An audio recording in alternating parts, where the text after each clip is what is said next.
everybody. Welcome to another edition of the Sunday Sunshine Show. This is brought to you by a group of us called the Transatlantic Housewives. It's 4 YouTubers.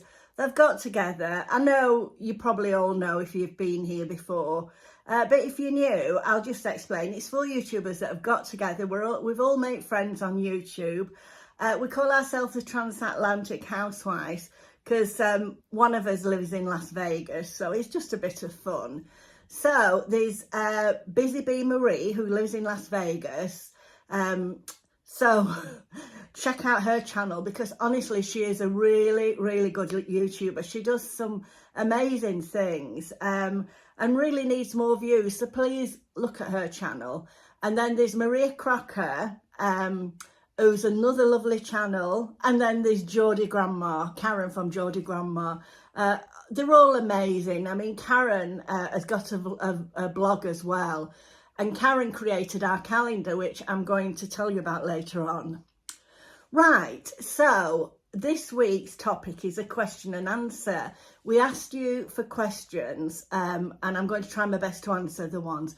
Now, if your question's not on here and we've missed it, and you'd like, you know, if you'd like me to answer it at a later date, just do that because it was quite difficult compiling all the questions together. And then later ones came in, you know. So if you want a question and I've not answered it now, just send it to me and I'll perhaps do it in another video. Right, let's get started. Now, the first question says, hello Tina, how long have you been a widow for? And have you dated at all since your husband passed away? Well, I've been a widow for 12 years this year, actually. So this December, my husband passed away just before Christmas in 2011. And no, I haven't dated. I don't really think I want to. I mean, I've been with my husband for, well, he died just before our Ruby wedding. So it was 40 years. I can't imagine being with anybody else, you know. And, you know, I'm quite independent. I don't mind my own company. I mean, obviously, when people go out for meals and that, you do find when you are on your own, sometimes when people go out as couples, they don't always include you, which is a little bit sad. But you know, I've lots and lots of good friends. So, you know, I'm quite happy as I am, really. So I hope that's answered your question. Right, moving on to the next question. Oh, which kitchen gadgets have been a total waste of money? Well, the worst one that I've had, I mean, I like kitchen gadgets. You know, I do use them. I like cooking. I don't like them taking up so much room on my worktop, but because I keep thinking of getting a soup maker. I would like a soup maker. I did have one years ago, but it wasn't very good. But it's taking up the room on the kitchen unit, isn't it? But the worst thing that I bought lately, and it could be that I didn't know how to use it.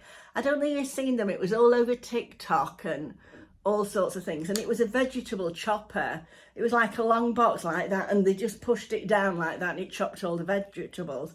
Looked amazing. So I thought, I've got to get one of those. Well, when it came, could I use it?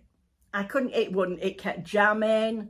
Whether I wasn't doing it properly or whether they are super duper ones, the ones that were showing them, I don't know. But it ended up at the charity shop. I hope somebody else has made use of it. And also there was lots of like other bits with it, you know, attachmenty things, which, you know, take up so much room in your cupboard. So that was a complete waste of money for me, and I wouldn't get another. Stick with the food processor. Right, moving on. What career did I have? Well, I was a civil servant for many years. When I left school, I went into the civil service. And then when I left to have my children, in those days, you couldn't go. There was no part-time, no flexible working or anything like that. So normally when you had a baby, you had to leave work, which I did, you know. So I left, had my children. Well, I had 2 boys, and then later on, about 8 years later, I had my little girl. So after a couple of years of me being at home looking after the children, I did get a part-time job at a hotel, just working on the bar, because it was very flexible and it worked around, I could work around, my husband worked shifts, so I could work around his shifts. So that was fitting nicely, you know, and I did enjoy, and I made such good friends there. The friends that I'm still friends with, you know. I met Sandy, my friend there, lots of other people there, you know. It was a great team in those days. Then after, I worked there for about 10 years, and then I went back in the civil service. Would it be about, yes, probably about 10 years I worked there. Then I went back in the civil service as the children got a bit older, and then I worked there for another 20 years. So retired at 60. I was lucky, I was one of the last ones that could retire at 60. So there you are, that's my career. It's not very good, is it? Not very. Anyway, not very varied, should I say, although I did have various jobs. I had lots of different jobs in the civil service, you know. So anyway, moving on to the next question. What is my favourite perfume? Well, my favourite perfume is Dior Essence. I love it. It's a powdery smell. I do really like it. Obviously, it's very expensive. So I do wear other perfumes, you know. I'm one of those people that if I go out without perfume, I feel like I've not got dressed properly. Even though you can't really smell it on yourself, you know.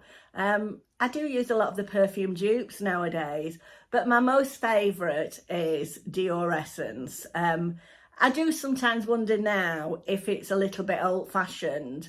Because I used to quite like Clinique Aromatics, and I was wearing that one day, and one of my sons said to me, "Oh Mum, what have you got on? That's a right old lady smelling perfume." And of course I wouldn't wear it after that, and I used to love it. So you just need a comment like that, don't you? But that was probably just his opinion, you know, because it is a lovely perfume. But I do like, I did like the Charlotte Tilbury perfume, but they don't do it anymore, which is sad. It's annoying, isn't it, when you get to like something and then they stop doing it. Right, I must move on because I'm not going to get through these questions in time. What is your favourite season to decorate your home and why? Well, it's Christmas. I mean, Christmas is tinged with sadness in a way because my husband died just the week before Christmas on the 17th of December. And then it was his birthday on the 22nd of December. So we got like 2 big hurdles before Christmas to cross.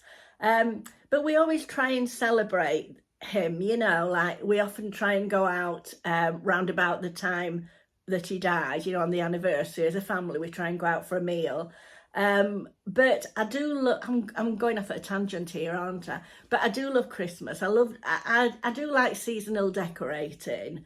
It's just me. And I love decorating for Christmas. And the year that Bob died, obviously I didn't have any decorations up because he'd been ill and we'd been looking after him and one thing and another. And then on Christmas Eve, my daughter said, "Mum, Dad wouldn't want you not to have any decorations up. Let's just go and buy a little tree." Because all my things were in the loft and we weren't going to get them. So we just went to Tesco and got a little Christmas tree that was, I think it was something like 75% off because it was Christmas Eve. So we did put one up that year, just a small one. But, you know, I'm back to decorating fully now. I really like it. Although I don't do as much as what I used to because it's such an ordeal taking it all down, you know. And I do like my Christmas tree dripping. I like it full of stuff.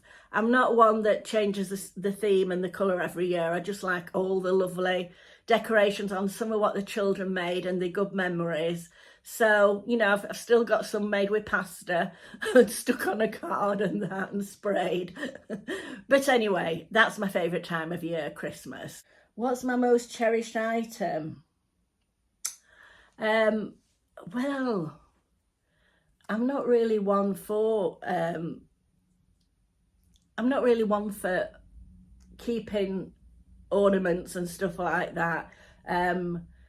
I haven't got it on today, but I would say the heart that my husband bought me, but the chain's broken, so I need to take it in to be repaired. I usually do wear it, but probably that. And the next question is, what is your go-to favourite piece of clothing that you have? Well, I don't really have one, other than that I love wearing a pair of black velvet trousers that I've had a few years, and I get them out every Christmas. They still look okay, and you can wear a multitude of tops with them. But I have got something here that I will show you. Now, this dress is a Roman dress, just a black. This, it just shows you that a little black dress is always very good for, you know, you can always have a little black dress. Now, this dress, I've had nearly 30 years. I've worn it and worn it lots of different times, and I still think I could wear it today. I can't bear to throw it out. It's from Roman, it's fully lined, and it is really good quality. I don't think it was that expensive when I got. Well, maybe it could have been, I don't know, maybe about £50 or something, 40 or £50. I bought it actually for my husband when he'd done 25 years. He worked at ICI, and when he'd done 25 years at ICI, he had a bit of they had a do for them. And I bought it for that, and I've worn it so many times since. I haven't worn it recently. I think the last time I wore it was for my auntie's 70th, was it 70th or 80th? I can't remember. Oh, my auntie's 70th, I think, quite a few years ago. But I can't bear to throw it out. It's got like this spider web beading at the back. Can you see? And I just think a simple black dress, it's like a midi length, you know, above the ankle. I think a simple black dress, it's worth spending a little bit on, because you can wear them as long as you don't get anything too over the top. Right, it's 12 minutes this video, I better get a move. When did I pass my driving test? And do you think I could live the life I'm doing if I couldn't? Haven't really thought about that, but I do think I passed my driving test when I was, it was after I got married, perhaps about 27. Oh no, I got married when I was 22, perhaps about 23. It was a year after I got married. I think it gives you your independence. I would hate not to be able to drive, and I know it's probably approaching that I will get to an age where I have to stop driving. But I just think it gives you your independence. And no, I don't think I could live the life. I would use the buses and transport and that, but I do like driving. I mean, I don't drive long distance, so perhaps go as far as Manchester, that's about it. But I'd hate not to be able to drive. Right, moving on, because I'm going to have to speed this up. Have we any plans? Have we any plans to meet up the Transatlantic Housewives? We'd love to meet up, we really would, but at the moment we don't have any plans, because we all do live quite away from one another, especially Marie living in Las Vegas. But if she ever comes over here, we'll definitely meet up. It would be nice for us all to meet up and maybe spend a weekend or something together. We do.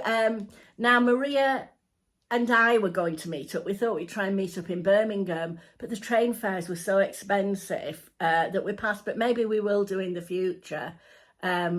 But maybe the three of us that live in the UK could meet up. I have met Marie from Busy Bee Marie. When I went to Las Vegas, I went out for breakfast with her, and it was lovely meeting her. It's nice to, you know, and she's just as she is, you know. She was really nice. It was so nice to meet her and a friend. So if I ever went to Vegas again, definitely would meet up, perhaps go shopping with her around all those thrift stores. They look amazing. Right, I've got to move on because I'm at 14 minutes now. We've got to keep it short because you see there's 4 of us, so we don't want to bore you. We're trying to keep our videos not too, because so you'll see all of us, you know. Right. What aspects do I like about doing YouTube, and what do our friends and family think of your venture? I love YouTube. I loved it. I loved watching it, and that's what sort of made me start doing it, sort of just after lockdown. Very nervous when I started doing it. None of my friends really mention it much. They don't, I mean, I don't go around saying I've got a YouTube channel or anything like that, but my friends don't really mention it much. Sandy, my friend's been in a couple of videos, but I wouldn't say any mention it much to me at all. My family, well, I think they're a bit bemused by it. My